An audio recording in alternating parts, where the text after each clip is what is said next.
আজকে চিকেনের রেসিপি যারা ব্যাচেলার তাদের জন্য, যারা বাইরে কাজ করে সবজির থেকে মুরগিটাই বেশি পছন্দ করে, একদম শর্টকাটে কিন্তু দারুণ টেস্টি হবে এই রেসিপি। প্রথমে সর্ষের তেল ভালো করে গরম করে নাও, আর তার মধ্যে 2-3টে এলাচ আর 2টো ছোটো দারচিনির টুকরো দিয়ে দাও। ফোড়নটা থেকে সুন্দর একটা গন্ধ বেরোবে। আর তখন 250 গ্রাম চিকেন ভালো করে ধুয়ে এর মধ্যে দিয়ে দিয়েছি। আর তেলের মধ্যে দিয়ে দিচ্ছি 2টো আলু। 2টো আলুর খোসা ছাড়িয়ে এভাবে ছোট ছোট টুকরো করে কেটে নিয়েছি। এবার মুরগির মাংসের সাথে ভালো করে ভেজে নাও। আর ভাজার সময় কিন্তু প্রথমে নুন দেবে না, তাহলে মাংস থেকে জল ছেড়ে দেবে, ভালোভাবে ভাজা যাবে না। একটা রসুন আর 1/2 ইঞ্চি আদা গ্রেটারে গ্রেট করে এর মধ্যে দিয়ে দাও। আদা আর রসুন দিয়ে আরও 2-3 মিনিট ভাজতে থাকো। তারপর দিয়ে দাও পেঁয়াজ কুচি।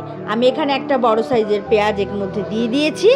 পেঁয়াজটা দিয়ে আরও 2-3 মিনিট ভাজতে থাকো। পেঁয়াজটা ভাজা হলে পেঁয়াজটা নরম হবে। এর মধ্যে অল্প একটু জিরে গুঁড়ো দিয়ে দাও, আর দিয়ে দাও অল্প একটু ধনে গুঁড়ো, আর ঝালের জন্য দিয়ে দাও লঙ্কার গুঁড়ো, এখানে 1 চামচ। আর যদি কেউ লঙ্কার গুঁড়ো দিতে না চাও তাহলে কাঁচা লঙ্কা বাটা দিয়ে দিতে পারো। ব্যাস, আবারও নাড়তে থাকো। আর স্বাদ মতো নুন দিয়ে দাও, অল্প একটু টক দই দাও।